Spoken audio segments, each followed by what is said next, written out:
क्या आपने कभी सोचा है कि जीवन का असली उद्देश्य क्या है? इकिगाई, द जापानी secret to a long and happy life, Hector Garcia एवं फ्रांसिस मिरालिस हमें सिखाती है कि खुशहाल और दीर्घायु जीवन का राज है अपने जुनून, क्षमताओं, समाज की जरूरतों एवं आर्थिक संतोष के बीच संतुलन। इस वीडियो में हम एक प्रेरणादायक कहानी के जरिए जानेंगे कैसे अर्जुन ने अपनी असली पहचान पाई। आइए इस इंटरव्यू में लेखक के विचारों की झलक के साथ सीखें कि कैसे अपना इकिगाई ढूंढें और हर सुबह नई ऊर्जा से भर जाएं। यह कहानी आपके जीवन में आशा जगाएगी। नमस्कार दोस्तों, स्वागत है आपका हमारे चैनल एम सील पर। तो चलिए शुरू करते हैं। पुस्तक ने उसे जापान के एक छोटे से द्वीप ओकिनावा की कहानी सुनाई, जहाँ के लोग सैकड़ों वर्षों तक जीवित रहते हैं और जिनकी जिंदगी में एक विशेष संतुलन, खुशहाली और सक्रियता देखने को मिलती है।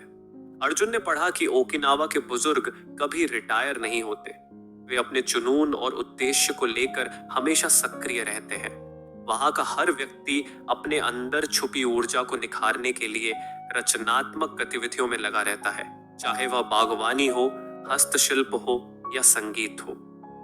पुस्तक में बताया गया था कि इन लोगों की खासियत केवल उनकी लंबी उम्र नहीं, बल्कि उनका जीवन जीने का तरीका था। एक ऐसा तरीका जिसमें भोजन में संयम, सामाजिक संबंधों का महत्व और छोटी छोटी खुशियों का आनंद लेना शामिल था। उन्होंने बताया कि कैसे ये लोग हरा हाचिबू 88% पेट भरने का सिद्धांत अपनाते हैं, जिससे उन्हें अधिक भोजन करने की लालसा नहीं होती। साथ ही उनके पास एक खास सामाजिक नेटवर्क होता है जिसे मोई कहा जाता है, एक ऐसा समुदाय जो एक दूसरे का सहारा बनता है और हर कठिन समय में साथ देता है। अर्जुन को इन बातों से गहरा प्रेरणा मिली। उसने सोचा कि अगर ये लोग इतने सरल तरीकों से अपनी जिंदगी में खुशी और संतोष पा सकते हैं, तो शायद वह भी अपने अंदर छुपा हुआ अपना उद्देश्य ढूंढ सकता है। लेकिन सवाल था, अपना असली उद्देश्य कैसे खोजा जाए? पुस्तक ने उसे एक सरल सा सूत्र दिया, अपने अंदर पूछो, मैं क्या करता हूं जिसे मैं दिल से पसंद करता हूं? मैं किस काम में निपुण हूं? दुनिया को मेरी आवश्यकता कहाँ महसूस होती है? और ऐसा कौन सा काम है जिससे मुझे सम्मान और आर्थिक संतोष भी प्राप्त हो सकता है? ये 4 प्रश्न, जैसे कि जीवन के चारों कोने में फैले हुए प्रकाश की किरणें, एक दूसरे से मिलकर एक उज्जवल तस्वीर बना देती हैं। यही है इकिगाई। इतना सब पढ़ने के बाद अर्जुन के मन में एक नया संकल्प जगा। उसने तय किया कि वह इस राज को सिर्फ किताब के पन्नों में नहीं छोड़ देगा, बल्कि इसे अपने जीवन में उतारकर अपनी वास्तविक यात्रा पर निकलेगा। उसने फैसला किया कि वह जापान की यात्रा करेगा, खासकर ओकिनावा के उन सुनहरे तरीकों को करीब से देखने के लिए। अगले ही महीनों में अर्जुन ने अपनी छुट्टियां लेकर एक लंबी यात्रा की योजना बनाई। अपनी उड़ान भरते ही उसे एक अनोखे उत्साह ने घेर लिया। जापान पहुंचते पहुंचते उसने देखा कि यहाँ की सड़कों पर भी एक अलग ही शांति और संतुलन था। लेकिन उसकी असली मंजिल ओकिनावा थी, वह द्वीप जहां जीवन का असली अर्थ बसा था। ओकिनावा पहुंचते ही उसे महसूस हुआ कि यहाँ का वातावरण उसकी आत्मा को छू रहा है। नीले आसमान, हरियाली से ढकी पहाड़ियां और समुद्र की शांत लहरें, सब कुछ उसे एक अनूठी ऊर्जा से भर देते थे। एक छोटे से गांव में रहते हुए अर्जुन की मुलाकात एक बुजुर्ग व्यक्ति से हुई जिनका नाम मिस्साओ था। मिस्साओ की आंखों में जीवन की गहराई और अनुभव की चमक थी। उन्होंने अर्जुन का गर्मजोशी से स्वागत किया और धीरे धीरे अपने अनुभवों की कहानियां सुनानी शुरू की। मिस्साओ ने बताया कि उनका जीवन कभी किसी बड़े लक्ष्य या महत्वाकांक्षा से नहीं जुड़ा था, बल्कि हर दिन एक नए उद्देश्य से जीने का साधारण सा मंत्र था, अपना इकिगाई खोजो और उसी के अनुसार जियो। वे कहते थे, जब तक तुम उस काम में लगे रहो जिसे तुम प्यार करते हो और उसी में अपनी पूरी ऊर्जा लगा देते हो, तब तक जीवन तुम्हें अपनी अनगिनत खुशियां देता रहेगा। मिस्साओ ने अर्जुन को अपने साथ गांव के लोगों के बीच ले चले। वहां उसने देखा कि हर कोई एक दूसरे के साथ मिलकर न केवल अपने अपने काम में लगा हुआ था, बल्कि एक दूसरे की मदद करने और साथ में समय बिताने में भी पूरा विश्वास रखता था। गांव में एक छोटी सी चाय की दुकान थी, जहां हर सुबह लोग एक साथ चाय पीते, अपनी छोटी छोटी बातों को साझा करते और दिन भर की ऊर्जा को बांट लेते थे। मिसाओ ने अर्जुन को समझाया कि यही है असली जीवन का आनंद, छोटे छोटे पलों में छुपा हुआ संतोष और सामूहिक जीवन से मिलने वाला सच्चा समर्थन। एक दिन मिसाओ ने अर्जुन को एक सुंदर बगीचे में ले जाकर कहा, देखो अर्जुन, यह बगीचा हमारे गांव की तरह है। हर पौधे का अपना स्थान है, हर फूल की अपनी खुशबू है, और जब ये सब एक साथ खिलते हैं तो एक अद्भुत नजारा बन जाता है। ठीक उसी तरह हमारे जीवन के चारों तत्व जो हमें खुशी देते हैं, जिनमें हम निपुण हैं, जो दुनिया को आवश्यकता है और जिनसे हमें सम्मान मिलता है, जब एक साथ मिलते हैं तो हमारा इकिगाई प्रकट होता है। अर्जुन ने ध्यान से सुना और महसूस किया कि जीवन भी एक बगीचे की तरह है, जिसे सही देखभाल, संयम और प्रेम की आवश्यकता होती है। मिसाओ ने आगे बताया कि कैसे ओकिनावा के लोग अपने भोजन में भी संतुलन रखते हैं। वे कहते थे कि पेट को हमेशा 80% भरकर छोड़ देना चाहिए ताकि शरीर पर अनावश्यक भार न पड़े। यही नहीं, वे रोज सुबह थोड़ी देर के लिए ध्यान करते थे, योग करते थे और ताजगी के लिए हल्की फुल्की शारीरिक गतिविधि में जुटे रहते थे। अर्जुन ने देखा कि यहाँ के बुजुर्ग, जो शायद उम्र के कई पड़ाव पार कर चुके थे, फिर भी अपनी आंखों में चमक और मुस्कान लिए हुए थे। उन्हें देखकर अर्जुन के मन में यह विचार आया कि असली खुशी किसी भौतिक धन दौलत में नहीं, बल्कि उस ऊर्जा में छिपी होती है जिसे हम अपने अंदर जगाते हैं। दिन बीतते गए और अर्जुन ने महसूस किया कि उसकी यात्रा सिर्फ भौतिक यात्रा नहीं थी, बल्कि एक आत्मिक यात्रा भी थी। उसने खुद से कई सवाल पूछे, मैं क्या करता हूँ जिसे मैं दिल से पसंद करता हूँ? मैं किस चीज में अच्छा हूँ? दुनिया मुझसे क्या चाहती है? और कौन सा काम मुझे आर्थिक संतोष प्रदान कर सकता है? इन सवालों के जवाब धीरे धीरे उसके मन में स्पष्ट होने लगे। उसे एहसास हुआ कि वह बचपन से ही कहानियों और कला के प्रति आकर्षित था, लेकिन जीवन की व्यस्तताओं ने उसे उस राह से दूर कर दिया था। अब वह सोच रहा था कि क्यों न अपनी उस पुरानी रुचि को फिर से जगाया जाए। उसने तय किया कि वह न केवल अपनी कला को निखारेगा, बल्कि उसे समाज की भलाई के लिए भी उपयोग करेगा। उसे समझ आया कि यही उसका इकिगाई हो सकता है, अपने जुनून को समाज की सेवा के साथ जोड़कर जीवन को अर्थपूर्ण बनाना। एक शाम जब सूर्य ढल रहा था और गांव की गलियों में हल्की ठंडक फैल गई थी, अर्जुन और मिसाओ एक पुराने मंदिर के पास बैठे। मंदिर की प्राचीन दीवारों पर समय के निशान थे, लेकिन उनकी छाप में एक अनंत शांति थी। मिसाओ ने धीरे धीरे कहा, देखो अर्जुन, जीवन में सही मायने में संतुलन बनाए रखने के लिए हमें 3 बातों का ध्यान रखना होता है। पहला, हर दिन को पूरी तरह जीना। दूसरा, अपने आसपास के लोगों के साथ घुल मिल जाना। और तीसरा, अपनी आत्मा की सुनना। जब तुम इन तीनों बातों को अपने जीवन में उतारते हो तो हर दिन तुम्हारा इकिगाई खुद ब खुद प्रकट हो जाता है। अर्जुन ने उस समय महसूस किया कि जीवन में कितना सरल और सुंदर रास्ता हो सकता है अगर हम अपने अंदर की आवाज सुनते हैं और छोटे छोटे पलों में खुशी ढूंढते हैं। उस रात जब अर्जुन अपने कमरे में बैठा था और ओकिनावा की शांत हवा की सरगोशियों को सुन रहा था, उसने खुद से कहा, क्या यही वह रहस्य है जिसके बारे में मैंने इतनी बातें पढ़ी थीं? क्या सच में जीवन का अर्थ इतना ही सरल है, बस अपने अंदर के उस अनमोल एहसास को पहचानना?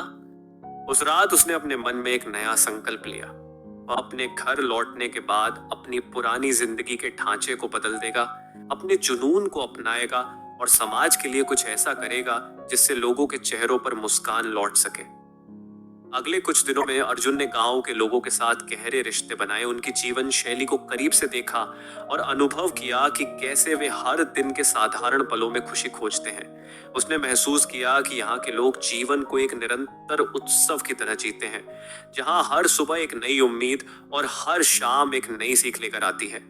मिसाओ की सीखें और ओकिनावा की सरलता ने अर्जुन के मन में एक ऐसी ऊर्जा का संचार किया जिसे उसने पहले कभी महसूस नहीं किया था।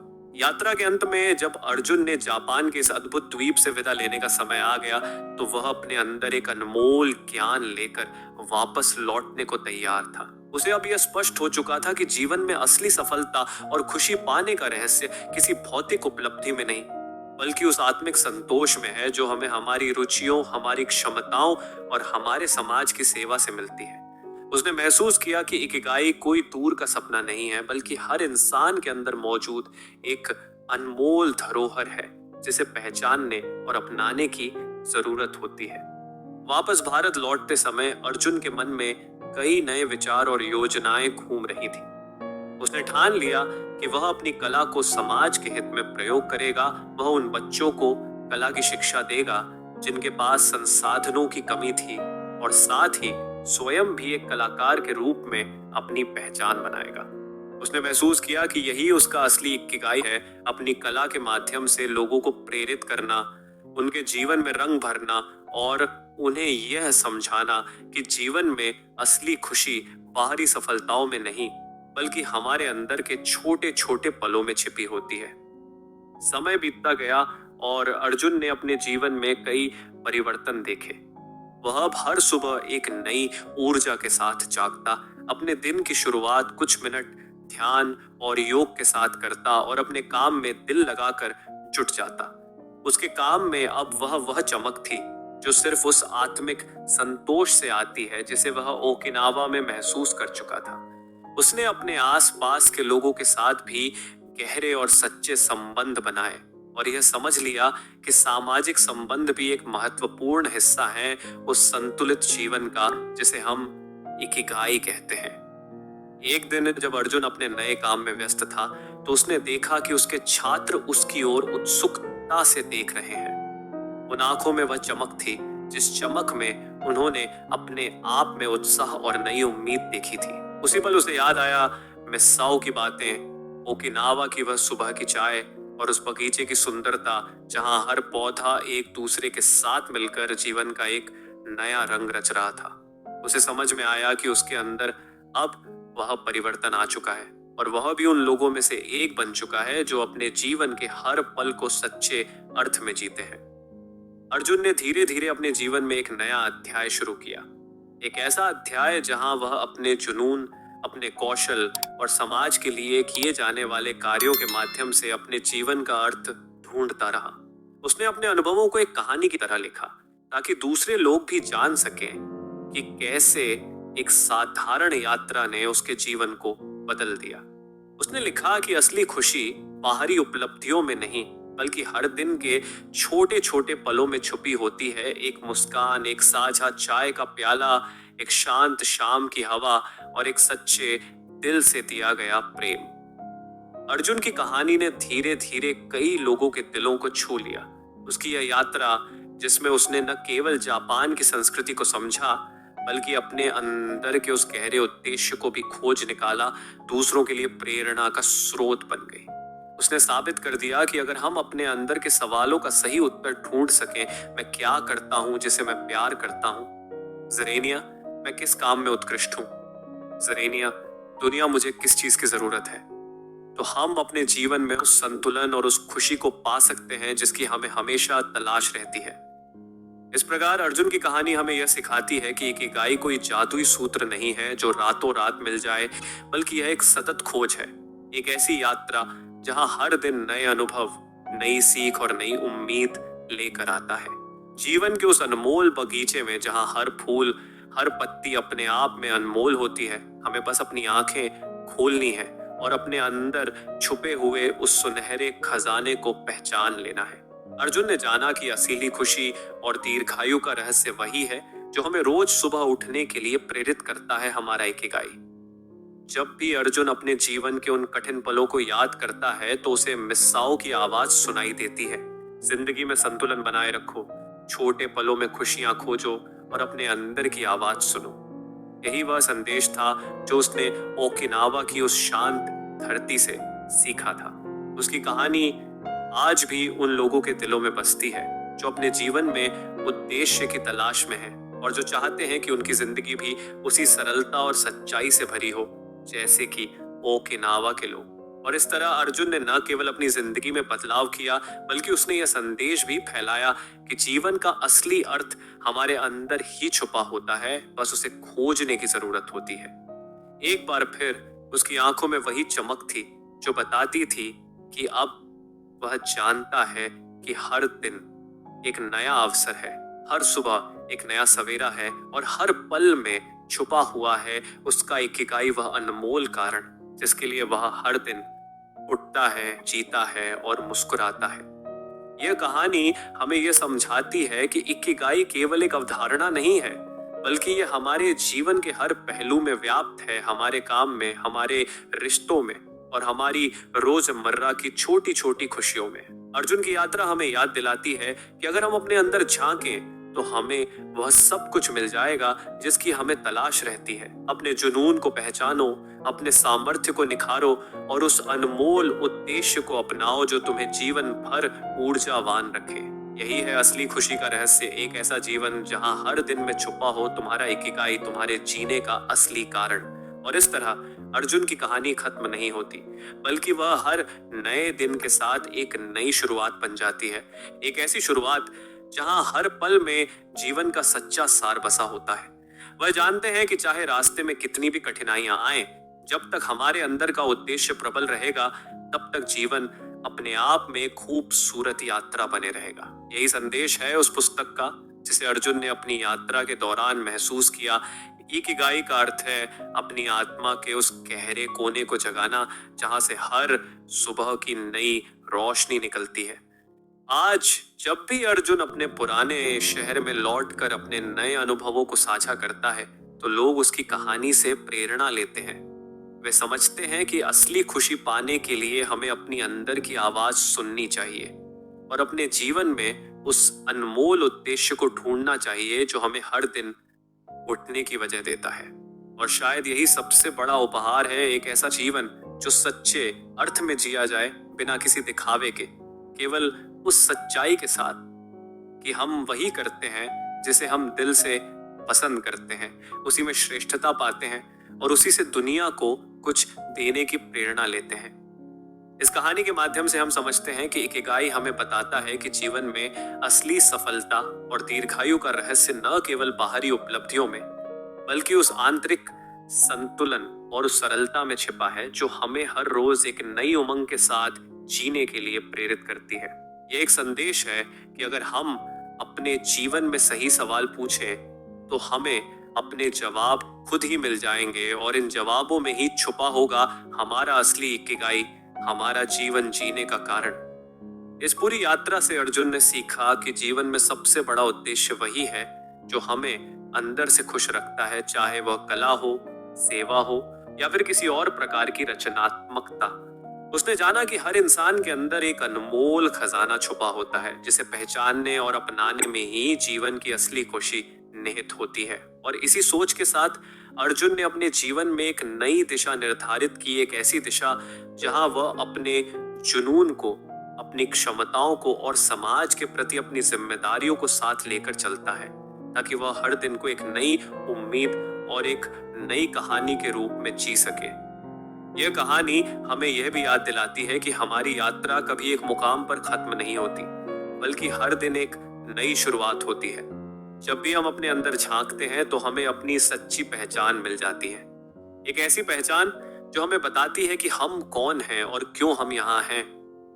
यही है अर्जुन का इकिगाई और यही है उस पुस्तक का सार। इकिगाई हमें सिखाता है कि जीवन का असली अर्थ वही है जो हमें हर दिन उठने, जीने और मुस्कुराने का कारण देता है।